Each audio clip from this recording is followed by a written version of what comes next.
नमस्ते बच्चों। वर्ग 7 के भूगोल विषय में अध्याय 3 स्थल रूपों का विकास के बारे में मैंने आप लोगों के साथ चर्चा की।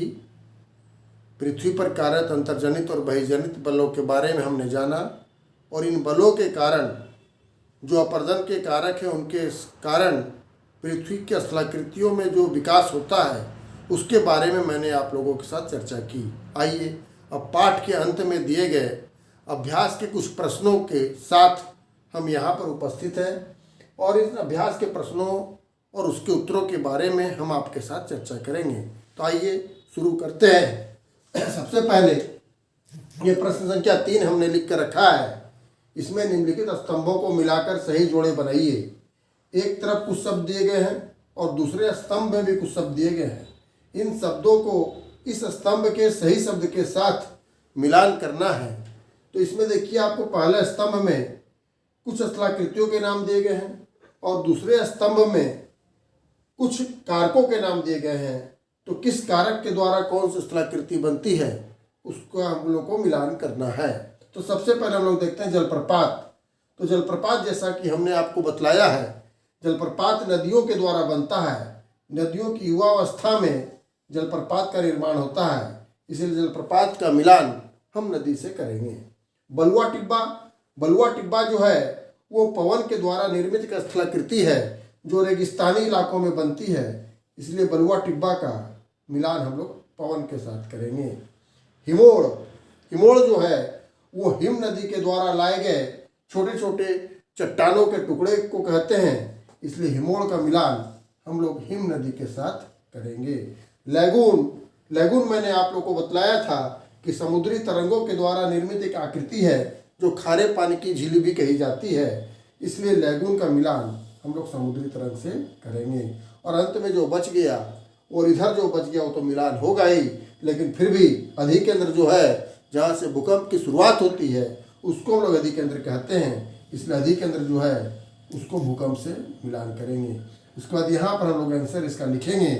क का है 4 नंबर, क के लिए 4, ख के लिए 5, तो ख के लिए 5, ग के लिए 1, तो यहाँ 1, घ का है 3, तो घ का यहाँ लिखेंगे 3, और अंगा अधिकेंद्र के लिए 2 है, यहाँ पर लिखेंगे 2। चलिए अब इसके बाद अगले प्रश्न की चर्चा करते हैं। आइए अब हम पाठ के प्रथम प्रश्न की ओर बढ़ते हैं, जिसमें रिक्त स्थानों की पूर्ति कीजिए। अर्थात एक वाक्य दिया हुआ है और उस वाक्य में एक खाली जगह दी गई है, उस खाली जगह में सही शब्द डाल के उस वाक्य को पूरा करना है। तो पहला है ऐसे बल जो पृथ्वी के आंतरिक भाग से उत्पन्न होते हैं। तो पृथ्वी के 2 प्रकार के बल पृथ्वी पर कार्यरत होते हैं, एक पृथ्वी के अंदर से उत्पन्न होने वाले, एक पृथ्वी के बाहर से। तो पृथ्वी के आंतरिक भाग मतलब पृथ्वी के अंदर से जो बल उत्पन्न होते हैं उनको क्या कहते हैं हम लोग? अंतर्जनित बल, अंतर्जनित बल कहते हैं। दूसरा है इटली का एटना, डैश ज्वालामुखी का उदाहरण है। तो ज्वालामुखी 3 प्रकार के, सक्रिय, प्रसुप्त और मृत ज्वालामुखी। इटली का एटना सक्रिय ज्वालामुखी का उदाहरण है जो कि मैंने आप लोगों को बतलाया।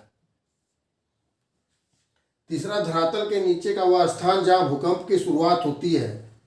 तो जहाँ से भूकंप की शुरुआत होती है उस बिंदु को हम लोग कहते हैं अधिकेंद्र। क्या कहते हैं उसको? अधिकेंद्र। भूकंप की तीव्रता मापने के यंत्र का नाम, भूकंप की तीव्रता जिस यंत्र से नापा जाता है उसको हम लोग कहते हैं भूकंप लेखी। भूकंप लेखी,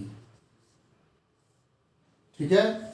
और अंतिम सवाल है विश्व का सबसे बड़ा डेल्टा। जैसा कि मैंने आप लोग को बतलाया, विश्व का जो सबसे बड़ा डेल्टा वो भारत में है और उसका नाम है सुंदरवन। सुंदरवन का डेल्टा। तो इस प्रकार ये रिक्त स्थानों की पूर्ति के 5 सवाल मैंने आप लोगों को बतलाए। अगला एक सवाल और मैं आपके साथ चर्चा करने वाला हूँ। आइए अब हम दूसरे प्रश्न की ओर बढ़ते हैं जो अति लघु उत्तरीय प्रश्न है। अति लघु उत्तरीय प्रश्न का अर्थ होता है कि ऐसे प्रश्न जिसका उत्तर एक शब्द या एक वाक्य में देना पड़ता है। तो इसमें पहला सवाल है, पृथ्वी पर कार्यरत 2 प्रकार के बलों के नाम लिखें। तो जैसा बतलाया गया है, पृथ्वी पर 2 प्रकार के बल कार्यरत होते हैं, एक अंतर्जनित बल और दूसरा बहिर्जनित बल।